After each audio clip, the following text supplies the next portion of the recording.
I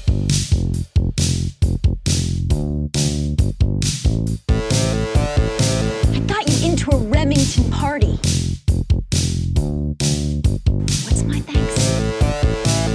It's on the hallway carpet. I got paid in puke.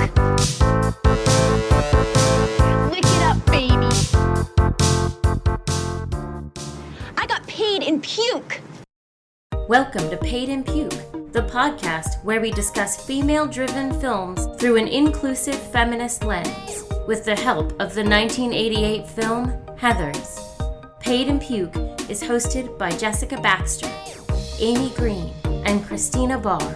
It's also a spoiler-filled free-for-all. You've been warned. On today's episode of Paid in Puke, we're visiting Colin Higgins' 1982 musical comedy, The Best Little Whorehouse in Texas, starring Dolly Parton, Theresa Merritt, Mary Jo Catlett, known to millennials as Mrs. Puff on SpongeBob, and known to Gen Xers as Pearl on Different Strokes. I thought that was pretty fun. Yeah. And a whole bunch of actors who played a character called simply Chicken Ranch Girl. There were like 15 Chicken Ranch Girl credits. Chicken ranch where a lonely girl could have a chance and a homely boy could find romance at the chicken ranch. The sheriff and Miss Mona for years had been red-hot lovers and real good friends, but trouble snowballed like an avalanche at the chicken ranch. When Melvin Thorpe, a reporter of sorts, a self-righteous crusading fanatic, got on TV like you wouldn't believe and pointed a finger right at it. Exposing Miss Mona, accusing the sheriff, then it rose to a roar from a whimper. It got all out of hand, a fit hit the fan when Thorpe stirred up everyone's temper. The chicken ranch has been recouped into song and dance, and I know you wouldn't want to miss the chance to come to the chicken ranch.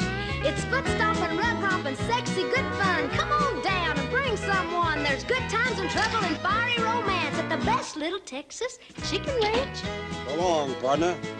Y'all come back now, you hear? I'm Jessica Baxter. Oh, I'm Amy Green. I'm Christina Barr. The Best Little Whorehouse in Texas tells the story of a well-established brothel, which was a real brothel, started in 1844 in a small Texas town, and they'd been doing uninterrupted business for years. They got their name from the lean years when people could pay with the chicken instead of the $2. The $2 rate. They never say if the rate went up. I sure hope it did. I would hope, yeah. The Madam, Miss Mona, is played by Dolly Parton, and she basically runs like an orphanage for wayward girls. And they all live together under pretty strict rules and responsibilities. Yeah, every girl that lives here knows Miss Mona's no rule. Ruby Ray stardom.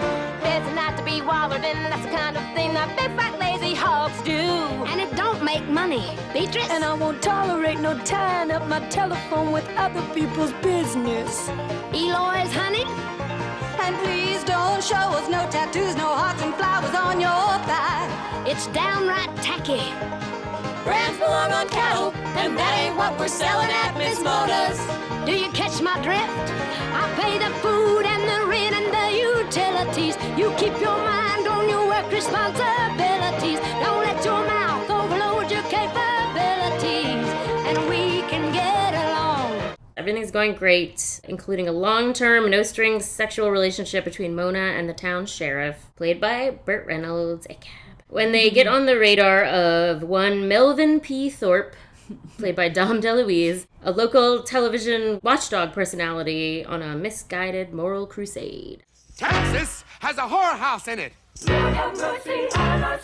I'd originally had it in my mind that this was a Christmas movie because of that one Christmas song, but it's not really. It kind of ends on Christmas. So this will just be a regular episode instead of a Christmas episode. But I will say that I love that Christmas song. It's like just one of my favorite Christmas jams because I don't really like Christmas.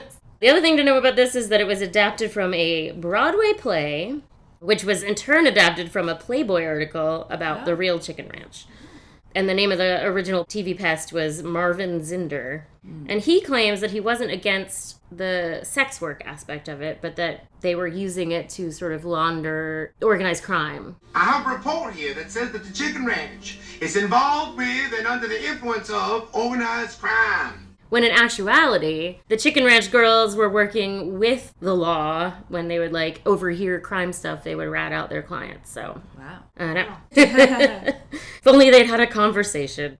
All right, so let's just talk about what we liked about the best little whorehouse in Texas. Had either of y'all ever seen this before? No, I had not.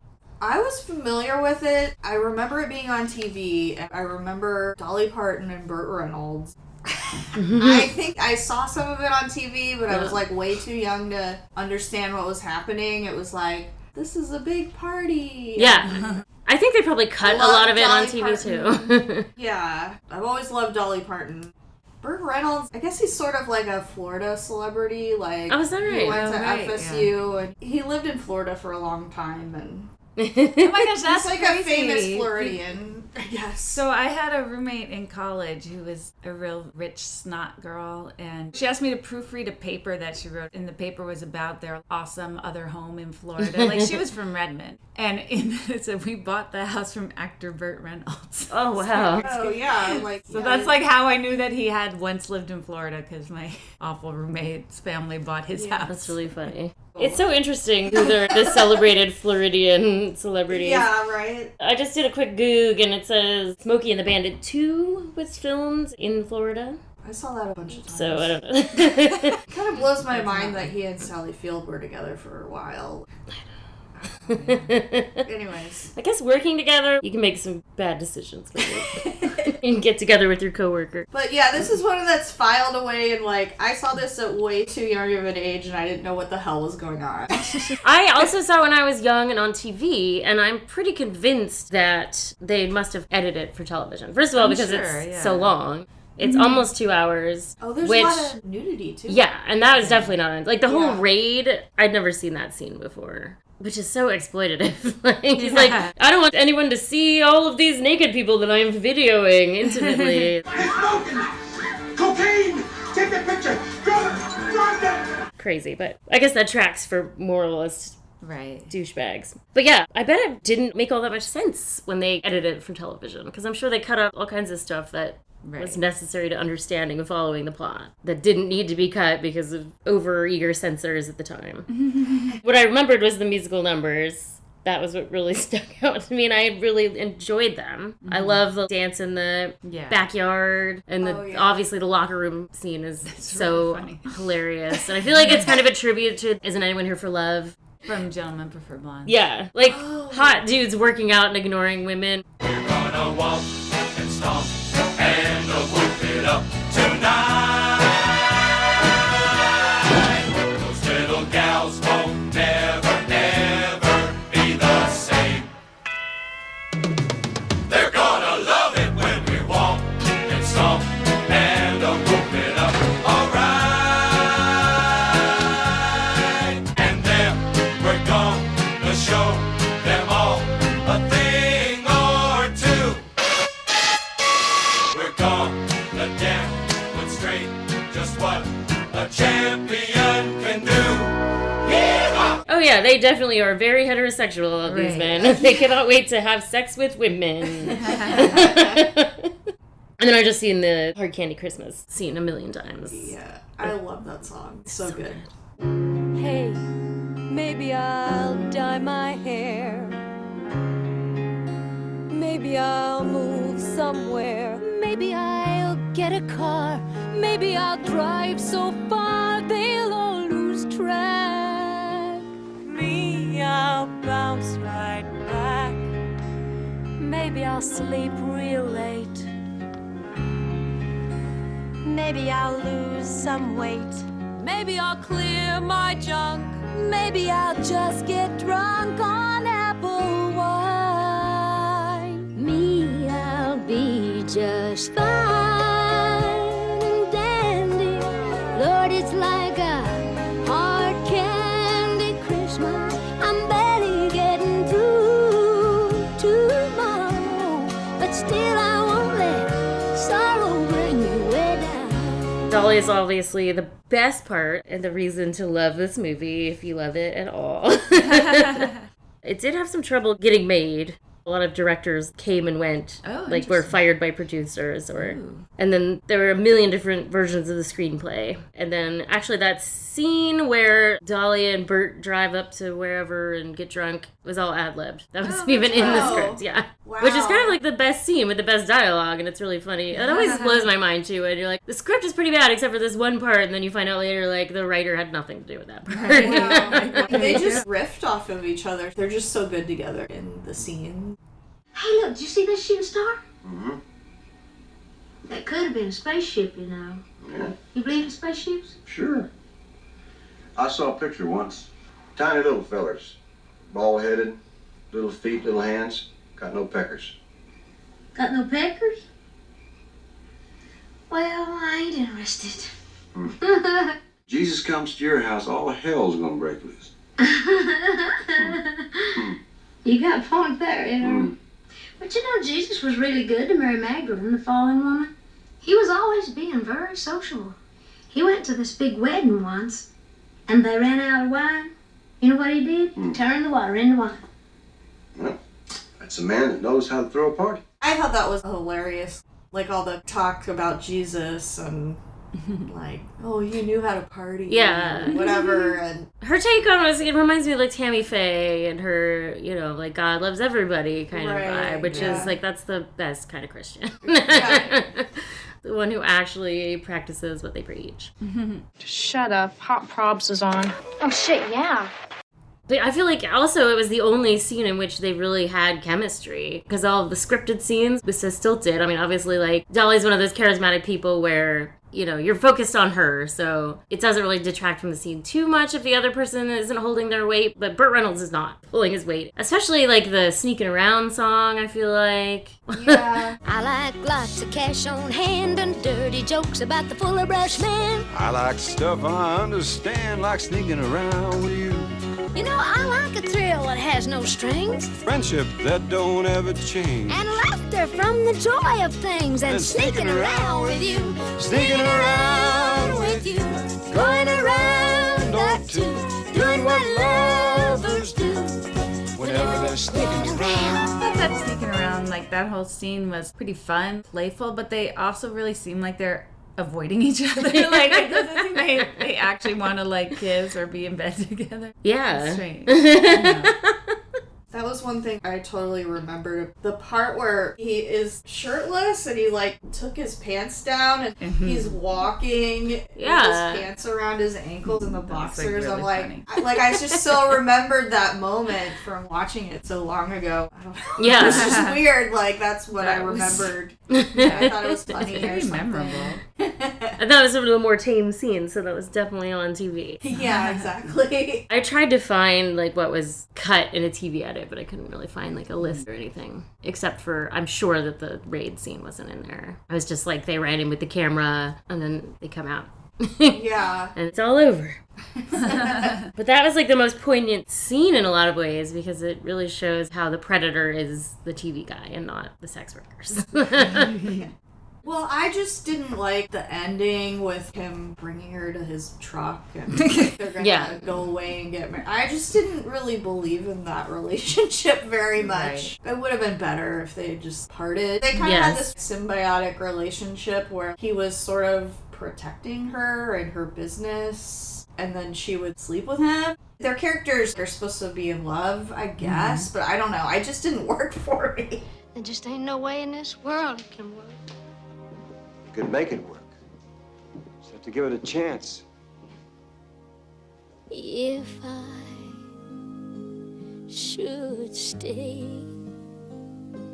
well, I would only be in your way. And I will always love you. I will always love you. I know you're gonna get your dream. And I know you're gonna do a real good job in the legislature. But if you was to marry me... Wait a second. I love you. I don't give a damn what people say.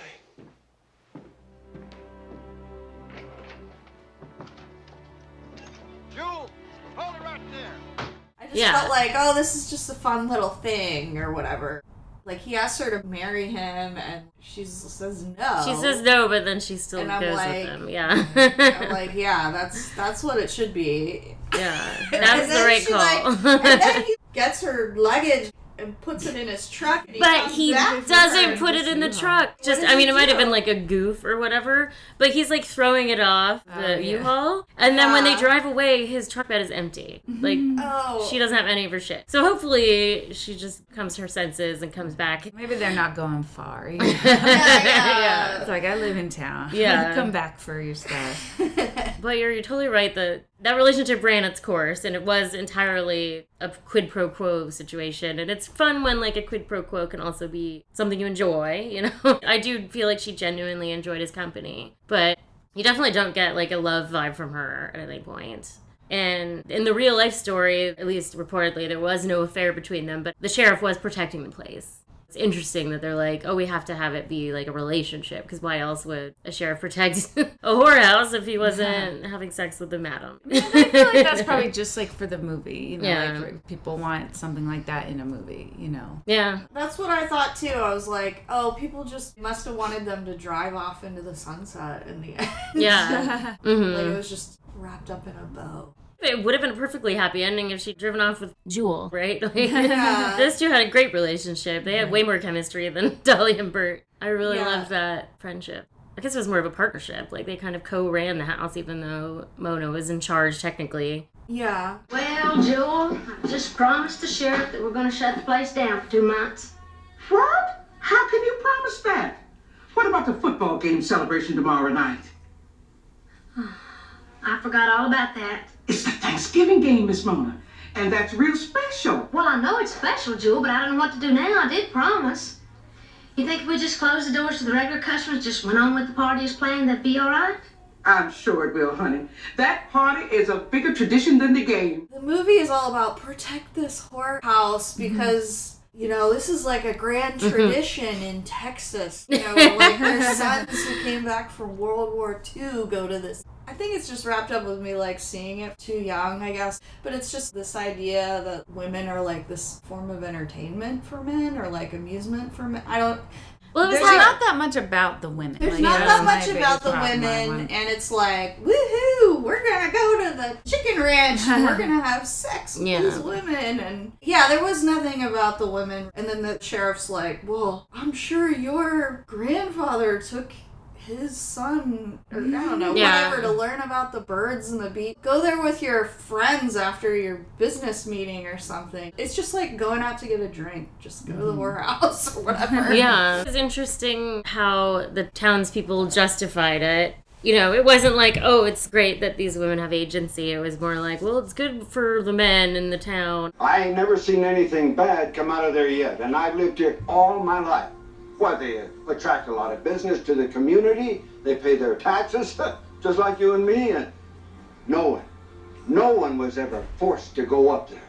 My Frank, when he was alive, used to go up there every Saturday. I took it as a blessing.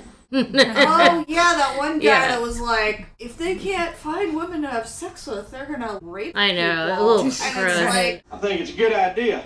So you take a lot of young boys, and they're going to be out there looking for women. If they can't find them, they'll rape them.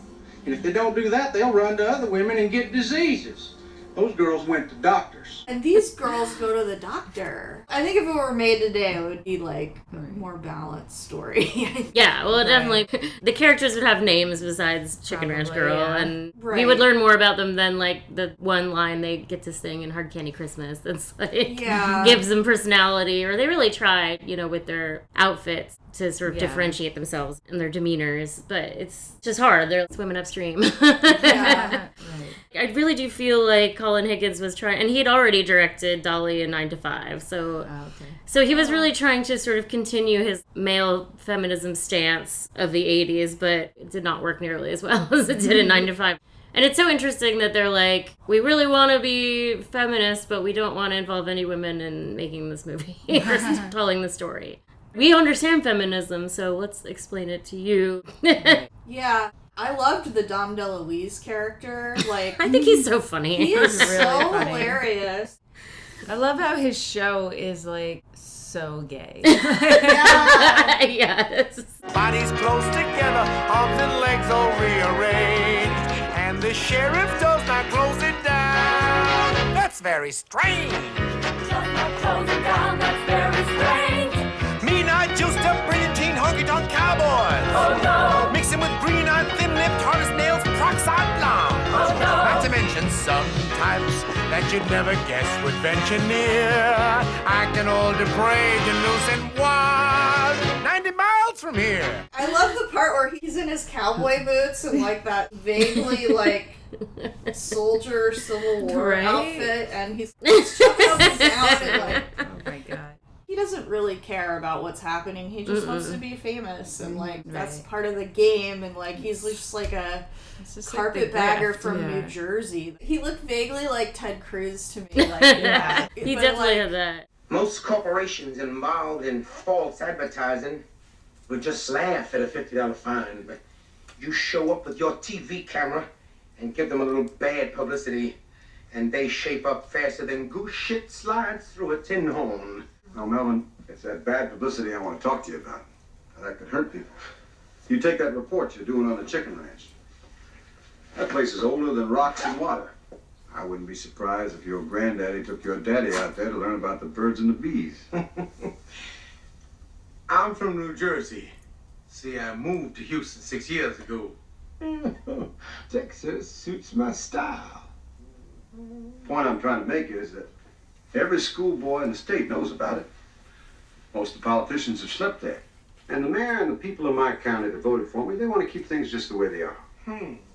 You know something, Sheriff? It just struck me. We are in the same profession. I'm the electronic bounty hunter. I use a camera, you use a gun. Well, Melvin, everybody'd be happy if you just dropped the whole thing, you know? I mean, those ladies out there, they perform a necessary function. I mean, right or wrong. Right or wrong don't interest me. I'm no moralizer. I leave all that to the preacher. Well, I'm glad. Anyway, the mayor was thinking maybe you'd want a little unnecessary publicity. Unnecessary publicity? Well, he's got me all wrong. I'm not one of those sensation mongers out to boost his own ego. Texas is a great place to go if you want to start that kind of fame, I guess. Yeah, it was more like he had this idea for a business, and the only way he could execute it was to go to this place where people are easily brought up in arms about moral things. Like, it wasn't going to happen in Jersey. Right, exactly. You know, I was getting, like, proto-Bill O'Reilly vibes from him, too. Mm-hmm. Not so much the performative flamboyance, but just the idea of like I'm on a crusade, but it's all obviously for show. Right. It reminded me so much of the Righteous Gemstones, like his show. It was great. That was kind of the heyday for that, the televangelist stuff. Yeah. I wonder if they ever talked about this movie in the writer's room on the Righteous Gemstones.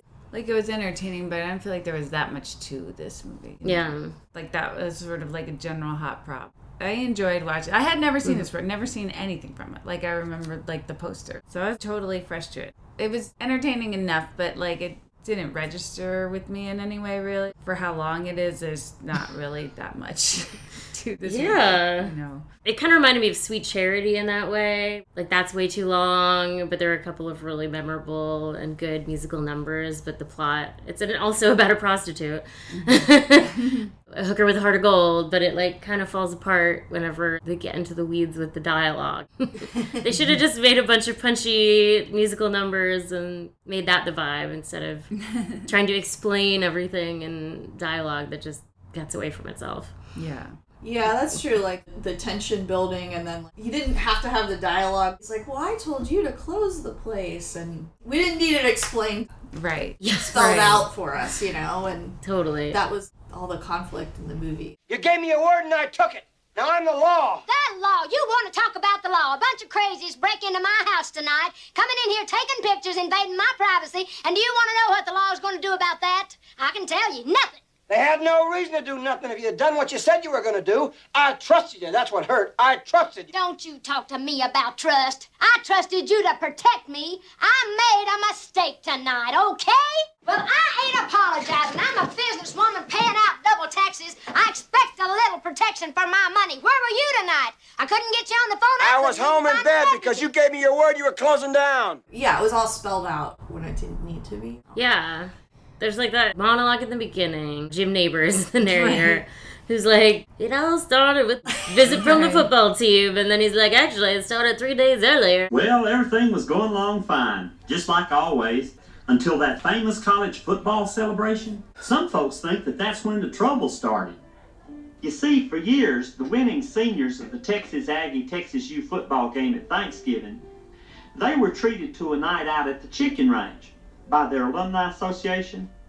But actually, the real trouble started brewing about 3 days before. You're like 3/4 of the way through the movie before the football team shows up, and you're like, wait, what? Right. When are we getting to the football part? Right. There was so much that could have been condensed. As usual, I could easily make a 90-minute cut of this movie that makes exactly as much sense as it makes right now, but is just faster for people. We can just get through it. It's funny because Dolly wrote 3 numbers for the movie that got cut. Oh. It was already an established musical with a lot of the songs, but somehow 3 numbers got cut. And then she added in the I Will Always Love You parts.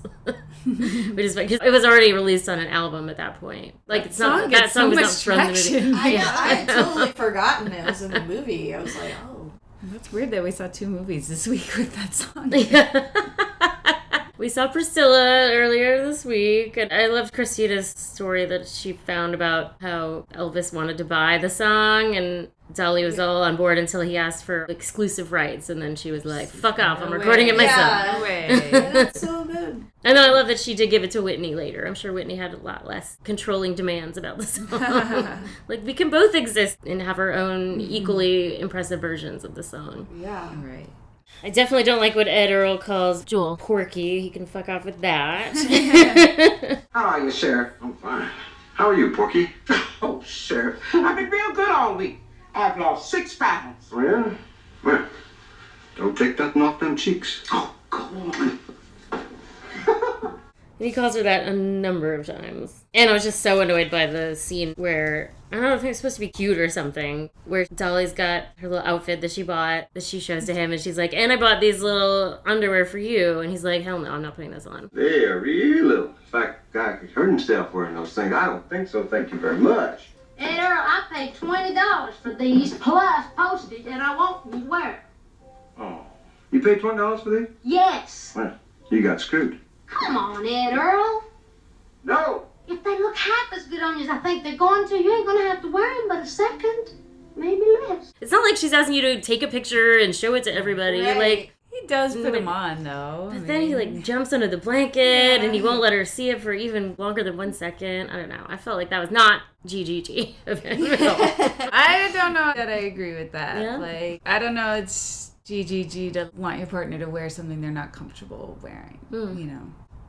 Okay, I see that point. It's not like he bought her this outfit and said, put this on. You know what I mean? Yeah. I mean, I think also, like, it was so little, it's like, it's going to squish my balls. Or Yeah, I don't that's remember a funny how way he of putting said it. but, like, yeah. It'd be like putting 2 bowling balls in a marble bag. Which I guess is the whole debate about what kind of underwear you wear. Either you like your balls squished or you don't like your balls squished. I mean, I love the look of boxers, but I feel if I were a man, no way would I want to wear them. Balls just flopping around like that. Yeah, it seems terrible. Yeah. I don't like the look of boxers either. Well, that's just it. It's them damn droopy boxer drawers. I just hate the looks of them things. I've worn boxer shorts for years. And they look like it.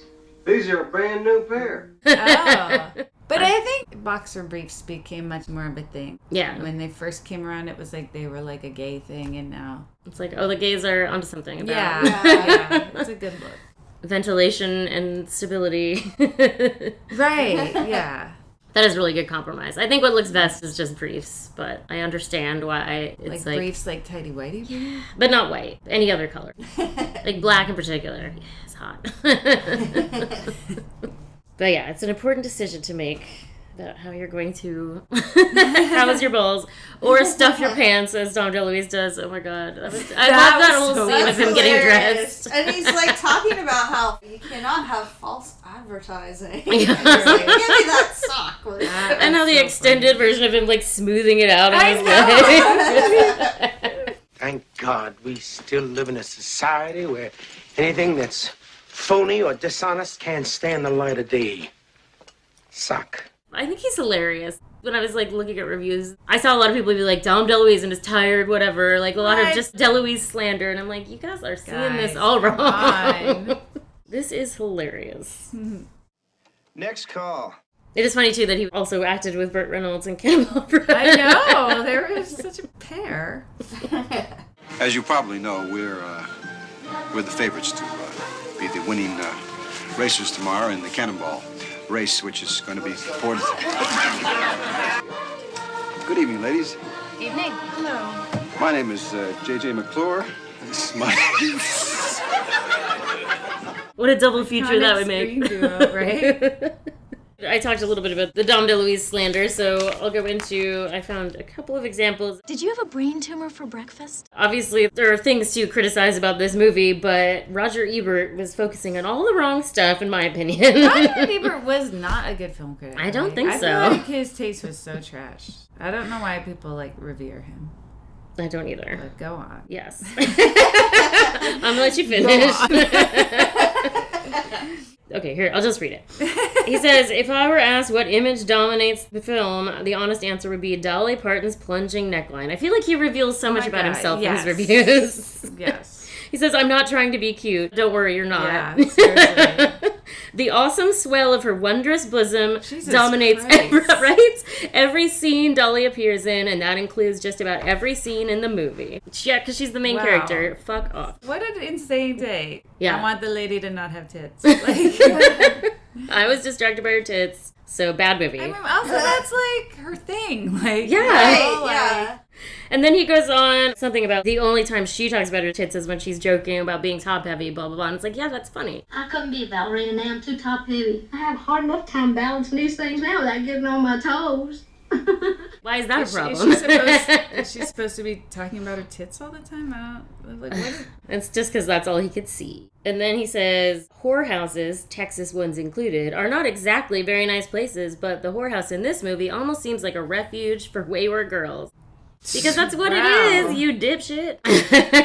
That's a problem. I know. I kept waiting for Dolly to be sexy in this movie, and she never was. What? Seriously? She was cheerful, spunky, energetic, angry, sad, and loyal. So nuanced. Wow, I hate she was it. nuanced, Oh my God. but she was never sexy and not even in bed. Oh my God. This carried on so far that Parton's only reference to her bosom, indeed the only moments in the movie where anyone deigns to even notice it, is about her problems lugging these around. It's also matter of fact, it's asexual. That is so insane.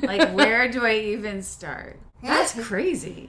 It's so crazy. What is supposed to be happening in real life? Are people with big tits walking around tits? Tits, what? No one even mentions it. What?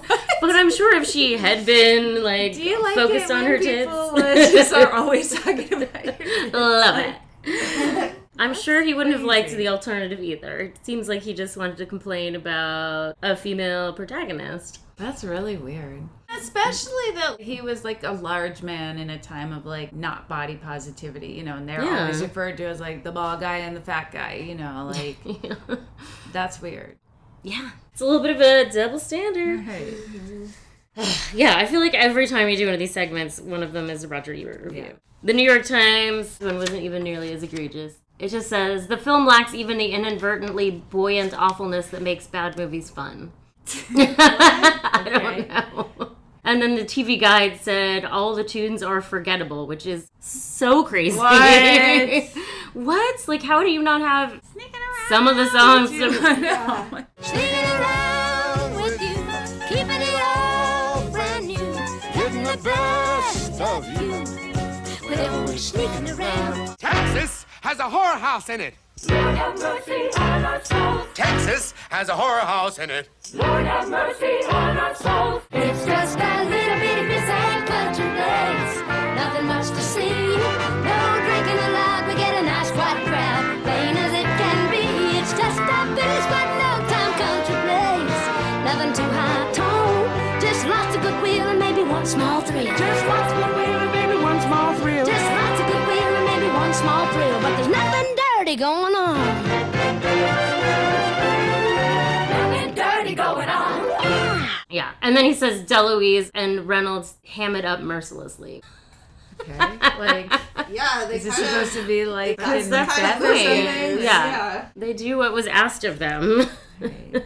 But yeah, the tunes are forgettable. Like, what kind of tunes are memorable for you? I need to know. Right. What does it take? Does it have to be like the Bumblebee Tuna song or something to get stuck in your head? Yeah. You know, like, my go-to example of a catchy song is the Bumblebee Tuna song. Yeah, That came from my kids a long time ago asked, what is the catchiest song of all time? Oh, okay. And so that's what I thought of.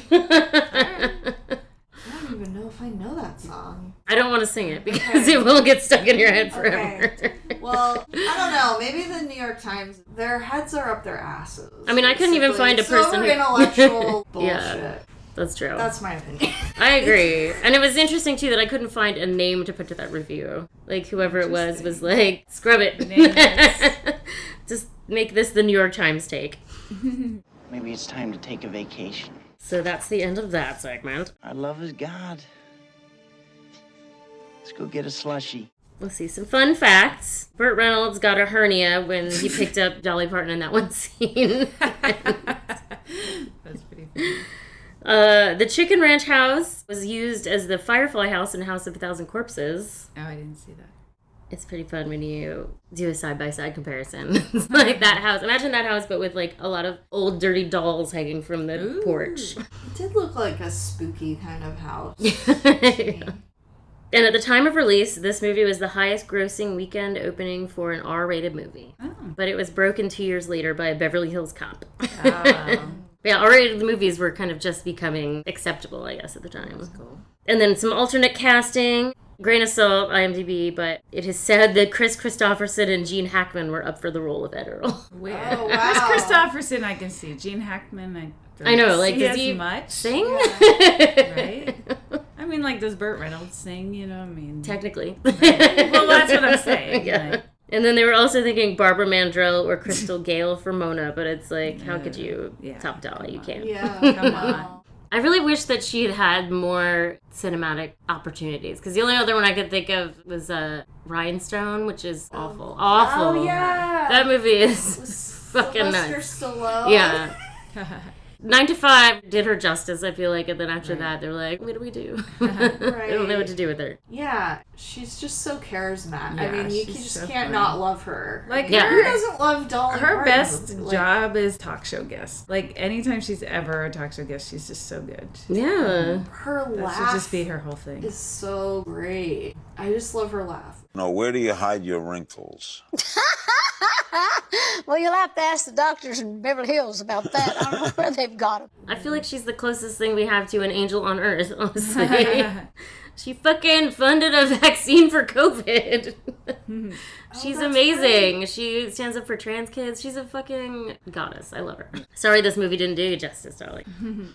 And sorry for Roger Ebert. Oh, God. I've already started underlining meaningful passages in her copy of Moby Dick, if you know what I mean. I love the lyric. It's just a little bitty pissant country place. It's just a little bitty pissant country place. Ain't nothing much to see. No drinking allowed. We get a nice quiet crowd. Plain as it can be. It's just a piddly squatting old time country place. Ain't nothing too high tone. Just lots of goodwill and maybe one small thrill. But there's nothing dirty going on. Nothing dirty going on. I love the word pissing. That forgettable song. It's just so funny. And then Dom DeLuise, if it says 60 nuts on the wrapper, I want to see 60 nuts. I'm talking a full nut. 60 means 60, like the Bible says. So if it says 60 nuts on the wrapper, I want to see 60 nuts inside. And I'm talking full nuts. I'm not talking a half nut or nut bits or nut chips. I'm talking a full nut. Yeah. I just love that. He really milked that line for all he could. And it's just so funny, like, how they're referring to television. Burt Reynolds is like, I don't know about that electronic shit or whatever. Yeah. Like, new medium that's gonna like spread like wildfire. TV have been around a while by then. Right? And then he's like, television is a family medium. I was just like, LOL. I know. I wish that he had like a more clear motivation other than he was in love with Mona. Because in real life, the cop must have had some other motivation because he wasn't in love with the madam. So what was it that the real life sheriff thought was sacred about the institutional brothel? Right. And he had plans for himself. He wants to be in the legislature. I wondered do you know if they actually filmed that part in the Capitol? They did, Austin? yeah. I went on a tour there. That is a really impressive building. And it's fucking huge. Like, that's very cool. I feel like I read that it was the first thing they allowed to be filmed there. I'll have to fact check that. I like, you got my vote. I might even go register. So cute. They say an honest man can't be elected in this country anymore. But I don't believe that. This is a good country. I believe I could win. Well, you got my vote. I might even go register. And also, like, the cows appreciate the time off when the bull goes to another pasture. That was pretty funny. Yeah. Yeah. I like Dolly saying, that's funny how God can forgive you and people can't. Now, why is that? That's true. Now, don't be sacrilegious. I don't know. No. He forgives me. He knows I was kidding. Yeah, I know he forgives you. That's funny now, how God can forgive you and people can't. Now, what is that? Well, because people are not very godly. I know. I know. Like, it's always a pleasure doing business. Sorry, I fucked it up. It's always a business doing pleasure with you, Charlie. Did you remember to bring my check? I got it right here. Good. You know, it's always a business doing pleasure with you, Charlie. And I like the sign that just said closed on account of the TV. Yeah, I like that too. And then, like, the thing with the football players when it's like, where we're going is better than this. And I was like, better than a football game? They're gonna love it when we walk and stomp and whoop it up. Alright, it's even better than an Aggie football game. Better than a football game? Yeah, that has some personal resonance as well. Yeah. I watched it with my husband, and I'm sure he feels the same way. Torn.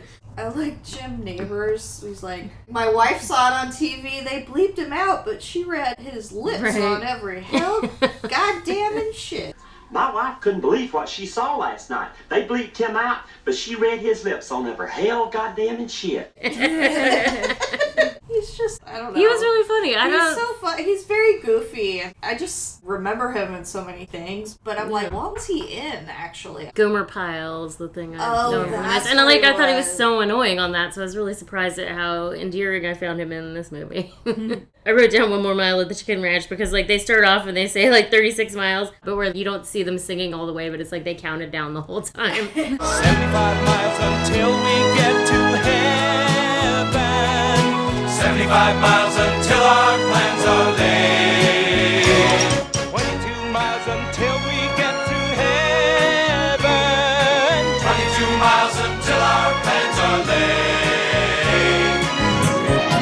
1 more mile until we get to heaven. 1 more mile until our plans are laid. 1 more mile until we get to the Chicken Ranch, where history and Aggie boys get laid. 35 miles to the Chicken Ranch. 34 miles. Because, like, when they pull up, he says, 1 more mile, and then they're there. They're all hanging out of the bus, like... Timely reference, I guess, or evergreen or whatever was the politician saying. What do you think of the crisis in the Middle East? I was saying just this morning at the weekly prayer breakfast in this historic capital that it behooves both the Jews and the Arabs to settle their differences in a Christian manner. Woo! I won't get into that, but, you know, there's a poignant line. There were many people in it that I recognized. Like, everyone was somebody that was in another popular 80s movie or something. Like, The Bear, and, like, there was the woman in the diner. She was on the Golden Girls, but, like, she was, like, the lesbian friend who develops a crush on Rose. Oh. Which I was like, oh my god, it's for the Golden Girls. And then like Charles Durning, the governor who is in everything in the 80s. So like I just remember him having a crush on Tootsie. Like I've seen that movie like a million times approximately. Yeah. Approximately 1 million. Yeah, a million times. I do like his number. It's pretty funny. You get any of that? I hear him talking, but he don't come in. Ooh, I love to dance a little sidestep. Now they see me, now they don't know. And gone. And ooh, I love to sweep around the white step. Got a little swat and lead the people on. Every time he goes into the ooh. I love to dance a little sidestep. I laugh every time. I wrote down, if you ain't a pluperfect fool. Reckon you fellas are waiting to talk to me? We sure are. You don't know the trouble you cause on this chicken ranch business. Damn gummy there, Earl. If you ain't a perfect fool. You may be right. I thought that was funny. That was pretty funny, yeah. And then I think this is Ed Earl that says, a year with you is like a minute of sheer happiness. I've known a lot of women in my life. None of them have ever been exciting to me like you are. Really? Even after all these years we've been meeting like this? I'll tell you something. A year with you is like a minute of sheer happiness. Well, now that is just about the sweetest thing anybody ever said to me. And this is a great Mona line. They're always confusing crime with sin. Well, I bet he's running for office, and that's typical of them crusading fanatics. They flare up every few months, they're always confusing crime with sin, and people just get sick of hearing it, and pretty soon it just clears out here. Yeah. Which is interesting because she's Christian, but she definitely talks about like how misguided considering sex workers sinful is. So it's a loaded line. It was definitely showing like the two sides of Christianity, like sort of performative side that is just about control, and the Mona side. Right. Yeah. What else does a suicide need, huh? Now, if you'll excuse me. Seems like we might be ready for the lunchtime poll. So this is what's called a lunchtime poll. I didn't write down the lunchtime poll so I can remember. It's an end of an era that's meaningful. Talk about an era that ended. The Eras Tour. Oh, God. Talk about what era you were in at the Eras Tour. Just kidding. Oh, gosh. I have to say, it's been a harrowing time for people who love football but don't particularly care for Taylor Swift. In general, if you don't care for Taylor Swift, it's been a tough time lately. I can imagine. I'm not a fan of her music, but I don't mind her existence. I think she could do more with her $1 billion. Oh, right. She crossed the B. Big word for her. Don't cross the B. She's a billionaire now. Got 3 commas now. And I do kind of like anything that makes toxic football fans angry, but I'm sorry that it makes you angry. But I don't know, there are people that... Oh, really? Not angry, I thought everybody's eating it up. Yeah. No, there's a lot of football guys who are like, she's taking attention away from my football game. Yeah, I mean, it's annoying. Like, I'm going to watch football, not... Alright, okay, I'm sorry. I don't know. I'm sure there's a toxic way to say that, too, but I don't know. I don't I thought it was a gold mine for everyone. I think it's been great for football. Yeah. You know. I just don't dig her. I don't get like I always say this kind of thing, even though I know I am white and a feminist, but I feel like she's so white feminism. Like, I stand for women, I support. It's like, do you? I mean, I don't know. Like, what is it that? I mean, like, it's fine. Like, if you're into her music, she's a star. All that fine. Like, I don't know, but I feel like she's not really deserving of being like an icon in any way. You know, I feel like she gets way more credit for like what did she really do? Yeah, she knows how to make hits.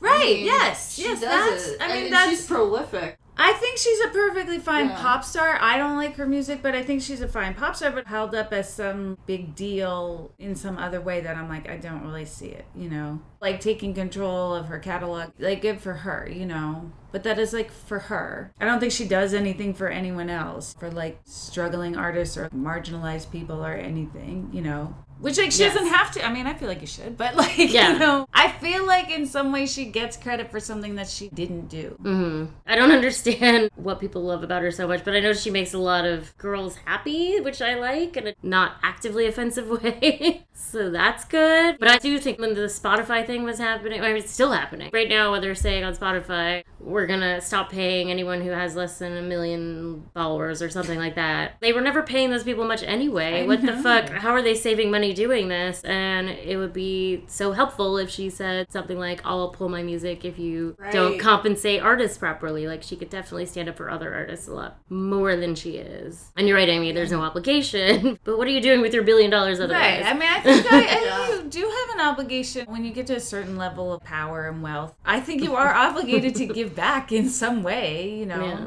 That would definitely be the humanitarian thing to do. With great power comes great responsibility. I know you are always saying that. That was such a great line that you wrote many years ago that has really taken off. Right. It's a great phrase that I coined. And I think it applies here. That was a tangent, but I think it was an important one.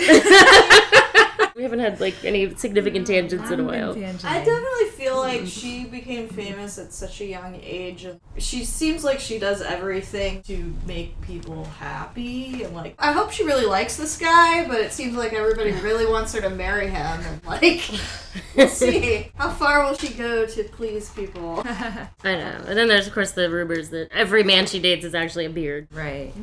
Oh, I can see that. I don't know her. I love it. I can see that, yep. Tracks.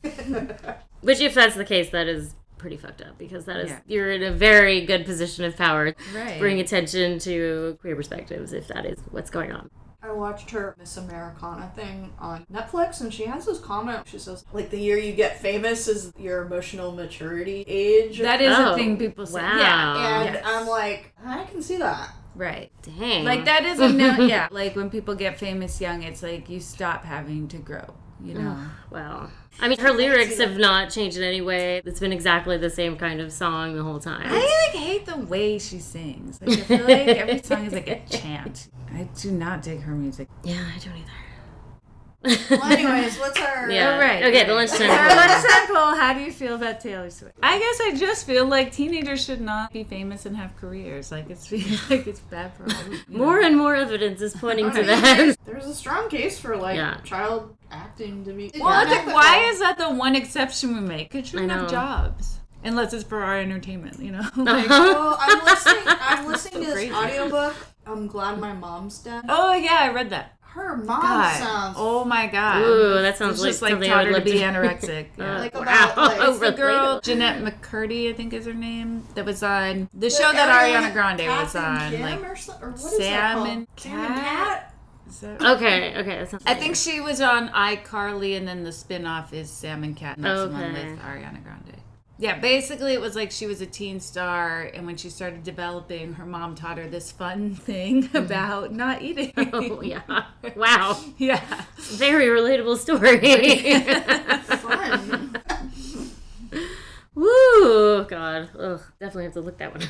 But yeah, and then you're in the public eye, and you probably have managers saying it too. It's not just your mom, it's also like your boss, which again, should you have a boss? Other than like someone you're babysitting for when you're 17. Yeah. Probably not. I don't know. If Clueless gives us any indication, like, it's perfectly fine to have a bunch of grown-ups play teenagers in a movie. Like, the movie still works.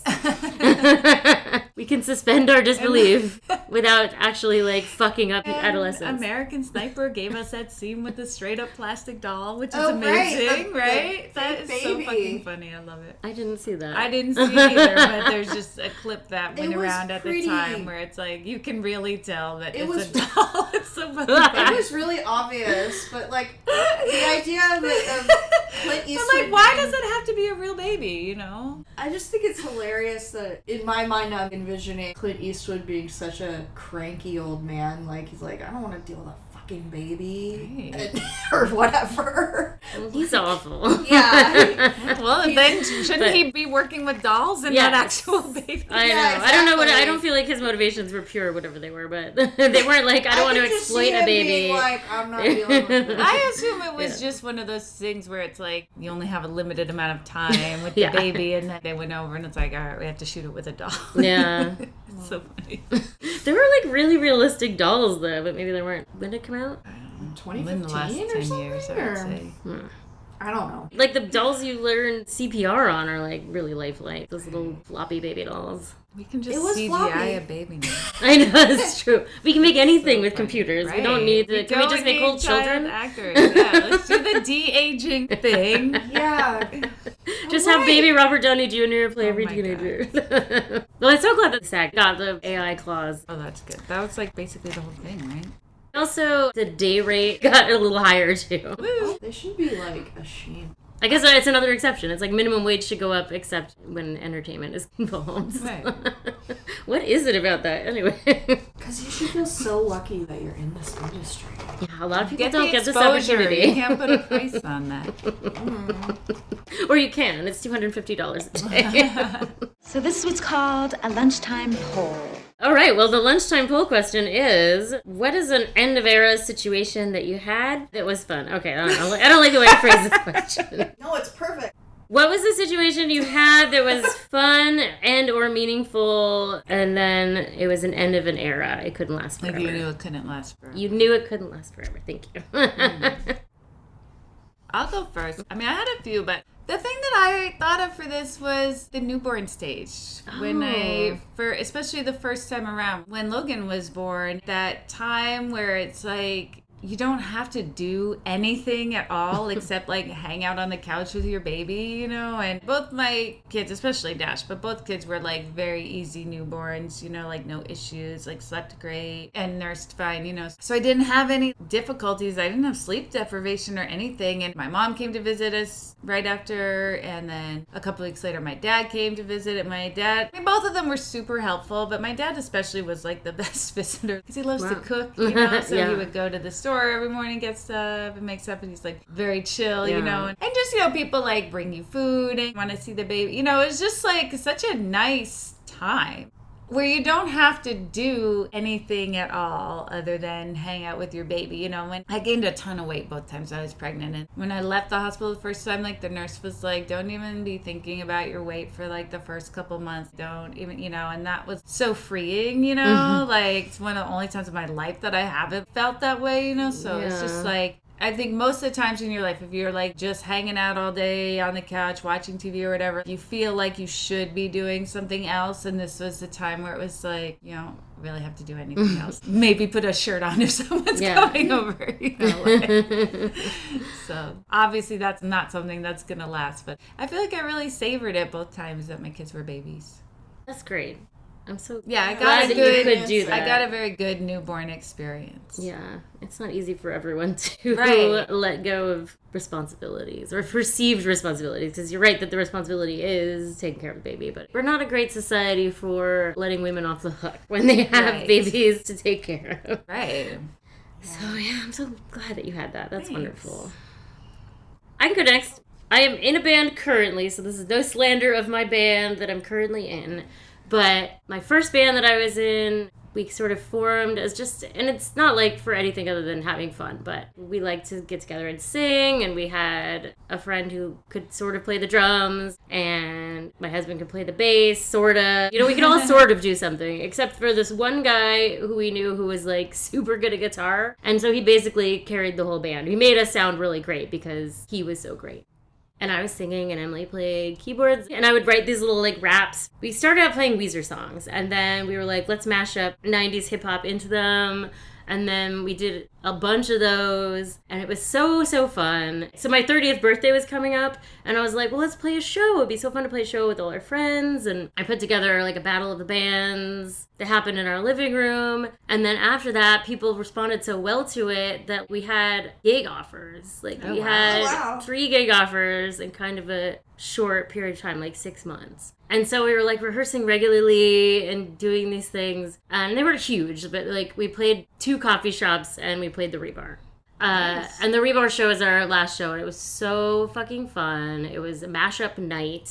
Oh, nice. Put on by DJ Freddie King of Pants, who's a mashup DJ. And that was kind of like before mashups were a really well-known thing, too. And he was really excited that there was a mashup band, because he's like, I'd never heard of a mashup band before. He was like, it's all DJs. So it felt really special, even though when you listen to the demos, it's not like mind-blowing anything. But it was so fun. All I can hear is how much fun we're all having.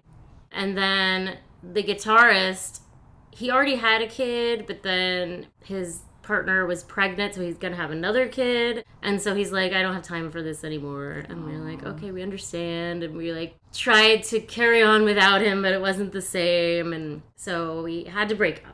And it was understandable, totally. I mean, it was like no hard feelings at all, but also just like how much fun we all had during that time. And I love looking back at our pictures. We had a couple of band photos where we're in front of the mural at our house, and we had little outfits we'd wear. We decided to all wear little sweater vests because of the Weezer connection to it. It was just such a wonderful little time. My 30th year of life. What was your band name? We were called the MC Superman Skippies. I love that. That's awesome. Are you still friends with that guy who was the... No. Oh, sad. Was it a falling out or just a drift? No, just like at the time, none of us had kids except for him. So he was like, I'm in this parent world. And then it was years before the rest of us had kids. And we'd already lost touch. Oh, so his kids are like grown-ups now. Oh my God. I'm sure they are. Wow. I know in my mind it's still a middle schooler and a baby.